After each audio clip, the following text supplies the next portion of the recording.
नमस्कार, मैं कमलेश कबीर आपका एक बार फिर स्वागत करता हूं इस नए एपिसोड में।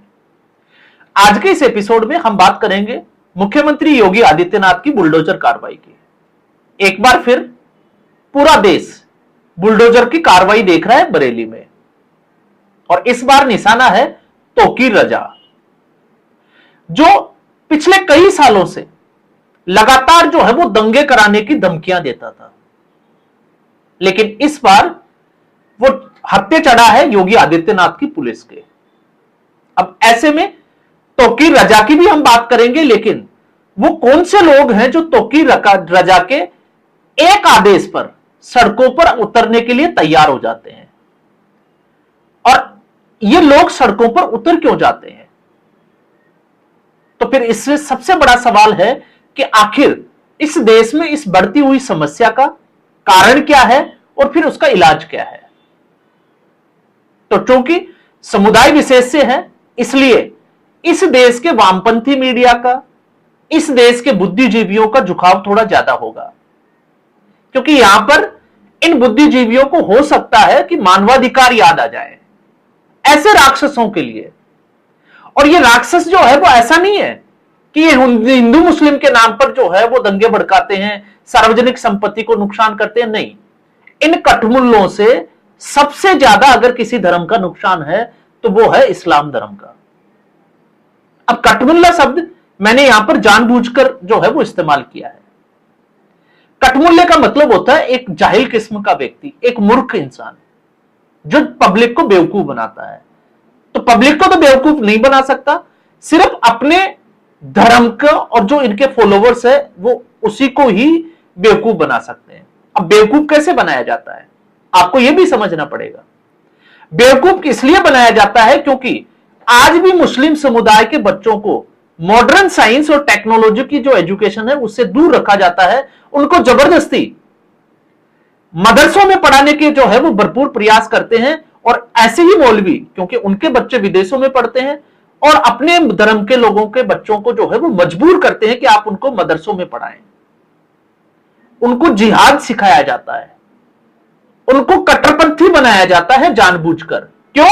ताकि कल को इन लोगों को कोई मुसीबत हो तो जिहाद के नाम पर ये लोग जो है वो गली में उतरे और गली में उतरकर इनके बचाव का काम करें। और यही एक सबसे बड़ा कारण है कि इस्लाम को मानने वाले वो लोग जिनको कमजोर वर्ग कहते हैं वो इन लोगों के झांसे में आ जाते हैं। तो आज आपने देखा होगा 14 से 15 साल के बच्चे सड़कों पर पत्थर लेके खड़े मिलते हैं और सर तन से जुदा के नारे लगाते हैं। क्यों? और धर्मों के लोग तो जो है वो पत्थर लेके तैयार नहीं बैठे। और ये कहानी जो है वो भारत में हर शुक्रवार की कहानी है। जब जब जुम्मे की नमाज होती है कहीं ना कहीं से ऐसी खबर जरूर आती है। तो आने वाले समय में शुक्रवार का जो दिन है वो जुम्मे की नमाज के लिए नहीं, पत्थरबाजी के लिए जाना जाएगा, राष्ट्रीय पत्थरबाजी दिवस। और जहां हम इस्लाम की बात करते हैं तो हम नहीं कहते कि उनको इस्लाम की शिक्षा ना दी जाए कुरान की, हम ये भी कहते हैं कि उनको मॉडर्न साइंस, उनको मुख्य धारा में लाने का प्रयास किया जाए, इनकी सोच को डेवलप किया जाए। वरना ऐसे कठमुल्ले जो है वो एक तरीके से इन लोगों का शोषण करते रहेंगे और फिर इसका इनको फायदा होगा। अब फायदा कैसे होता है अगर आप उसको समझोगे तो मुझे लगता है कि अगर आप मुस्लिम धर्म को मानने वाले हो तो आप लोगों को भी इस बात की जो है वो अवेयरनेस होना बहुत जरूरी है। तौकीर रजा, कोई उसके पास पद नहीं है, कोई नौकरी नहीं है, कुछ भी नहीं है। एक गली का गुंडा जिसने पहलवान जो मजार है उसके ऊपर कब्जा कर रखा है, नगर निगम की प्रॉपर्टियों पर कब्जा कर रखा है, कुछ गरीब मुसलमानों की प्रॉपर्टियों पर कब्जा कर रखा है और कुछ वक्फ के नाम पे कर रखा है। और उस मार्केट में जिसकी 74 दुकानें चलती है और लगभग महीने का 8.5 लाख रुपए का किराया आता है। तो आप सोचकर देखिए साल का कितना किराया आता है। अब उस व्यक्ति को, उस कठमुल्ले को यह पता है कि मेरे पास अवैध संपत्ति है, इसका मैं प्रोपराइटर नहीं हूं। और मैं ऐसा क्यों कह रहा हूं? तो मैं ऐसा इसलिए कह रहा हूं कि कुछ फैक्ट्स ये कहते हैं कि 1995 में तौकीर रजा को पहली बार नोटिस दिया गया था नगर निगम की तरफ से। अतिक्रमण को लेकर, और 1995 से लेकर अब तक 2025 तक लगभग 60 नोटिस जो है वो नगर निगम दे चुका है। तो यह है तौकीर रजा की हैसियत और उसकी औकात। लेकिन इस औकात में, क्योंकि जब इस तरीके की चीजें चलती है और किसी व्यक्ति को यह दम्भ हो जाता है, अहंकार हो जाता है कि कोई उसका कुछ नहीं बिगाड़ सकता, क्योंकि उसके लिए लोग जो है वो सड़कों पर पत्थर लेके खड़े रहने के लिए तैयार है, तो उसने आई लव मोहम्मद वाला जो मुद्दा था उसका फायदा भी इसने उठाने की कोशिश की। लेकिन इस बार टकराव की स्थिति जो है वो योगी आदित्यनाथ के साथ थी, और योगी आदित्यनाथ को कोई अगर छेड़ दे तो उसके पिछले 7 जन्मों के सारे कुकर्म जो है योगी आदित्यनाथ, मैं कहता हूं कि एक ही दिन में बाहर निकाल लेते हैं। तो आज बुलडोजर पहुंच गए उसके रिश्तेदारों के पास और उसके जो साथी लोग हैं उनके पास, एक के बाद एक जो है वो बुलडोजर कार्रवाई हो रही है। और तौकीर राजा को आपको पता ही है, आई थिंक फतेहगढ़ की जो जेल है उसमें शिफ्ट कर दिया गया है, तो उसकी डेंटिंग पेंटिंग चल रही होगी, इसमें कोई शक नहीं है। तो फिर सवाल ये, आखिर ये समस्या पनपी कैसे कि 1995 से लेकर सरकार कोई भी रही, इसलिए आपने सुना होगा कि सरकार किसी की भी हो, सिस्टम हमारा होगा। तो पहला कारण क्या था? पहला कारण है भ्रष्टाचार। जाहिर सी बात है, इतने नोटिस के बाद में नगर निगम के अधिकारियों ने कार्रवाई क्यों नहीं की? इसका मतलब वो करप्ट थे। एक मोटे पैसे का जो हिस्सा है उनको भी पता है कि 8.5 लाख में से अगर वो 50,000 महीने के इन लोगों को दे देगा तो ये लोग जो है वो चुपचाप बैठे रहेंगे, जो जिसको हम कहें कि पैसों के लिए कुछ भी करने के लिए तैयार है। उसके बाद तो भ्रष्टाचार, इसकी जड़ में आप इसको जो है वो नकार नहीं सकते।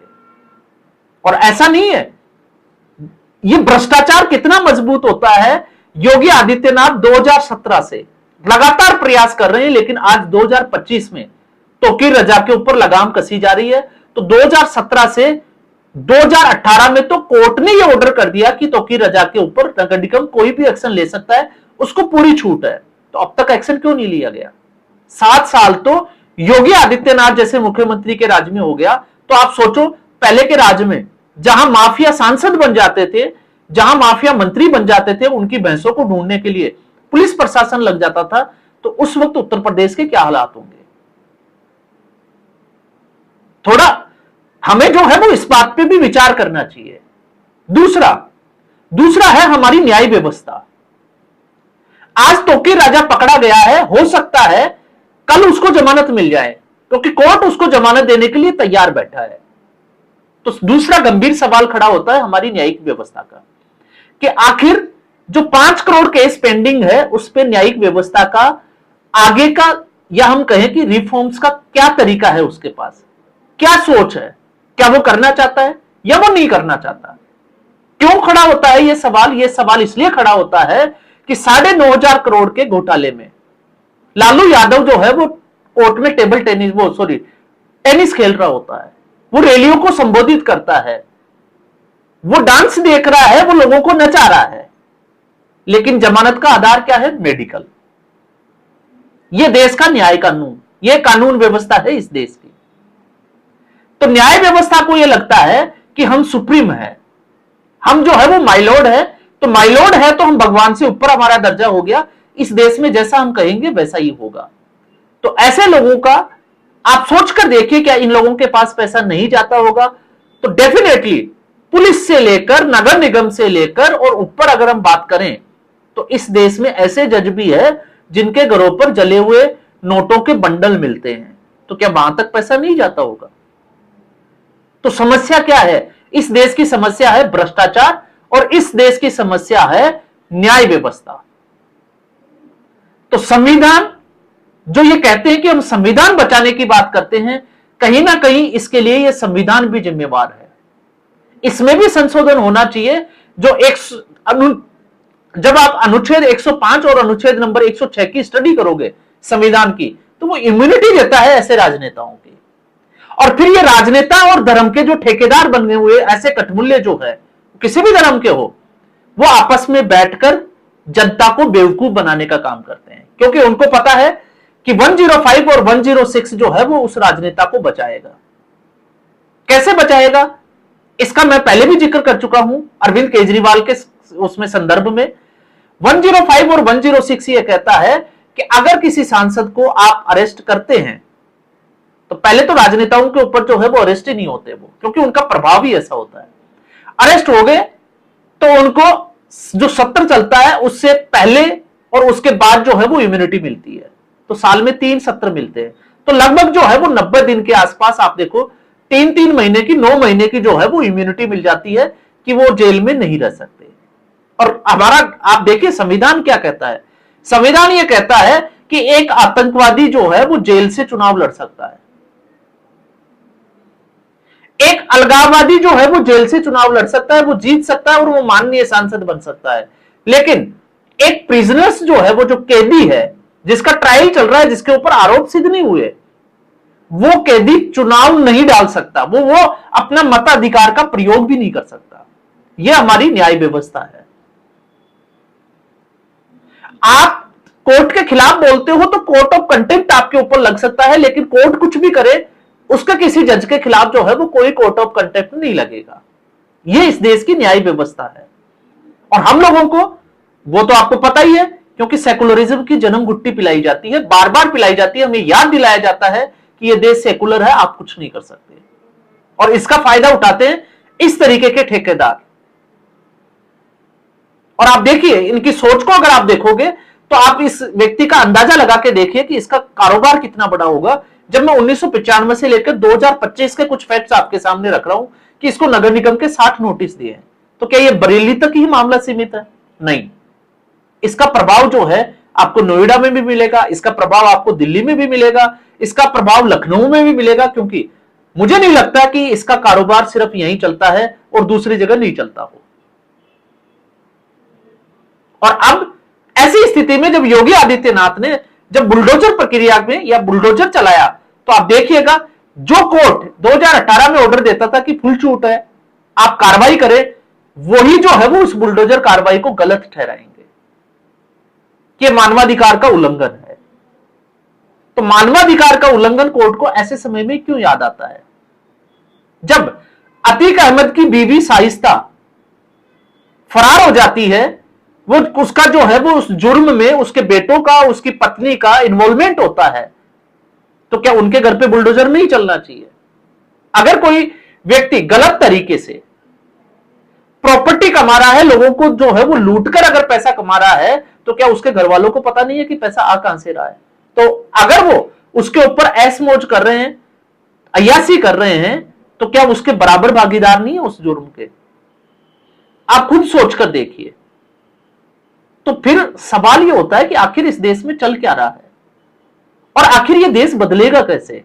क्या इस तरीके से बदलेगा? तो मुझे लगता है जब तक हमारी न्यायिक प्रक्रिया में कठोर प्रावधान नहीं आ जाते ऐसे जुर्म के लिए, आप देखिए अगर कोई व्यक्ति सरकारी जमीन पर कब्जा करता है तो उसके ऊपर केस कौन सा चलता है? उसके ऊपर चलता है civil dispute act, civil act चलता है उसके ऊपर डिस्प्यूट का। अब आप लगातार जो है वो केस लड़ सकते हो। आखिर क्रिमिनल एक्ट क्यों नहीं होना चाहिए?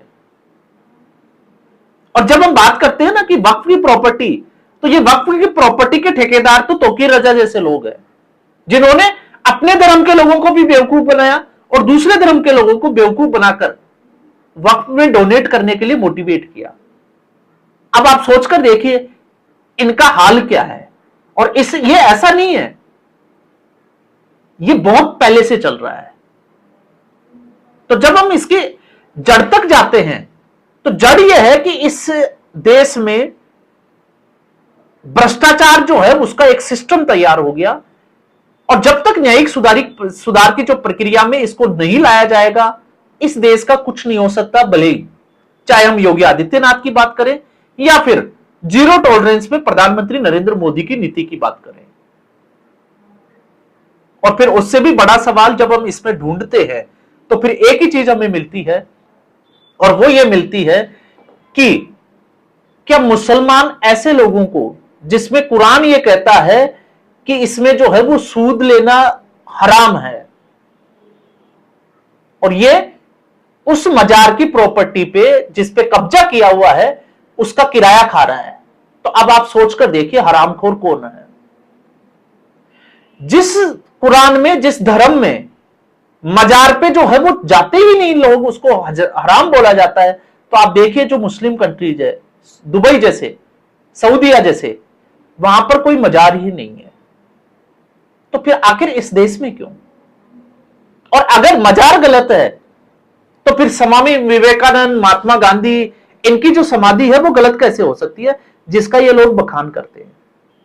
तो इन लोगों ने अपने धर्म के लोगों को एक तरीके से जिहाद के रूप में तैयार किया हुआ है कि कल को अगर हमें समस्या आए तो ये हमारे लिए जो है वो सड़कों पर उतरे और डंडे खाएं।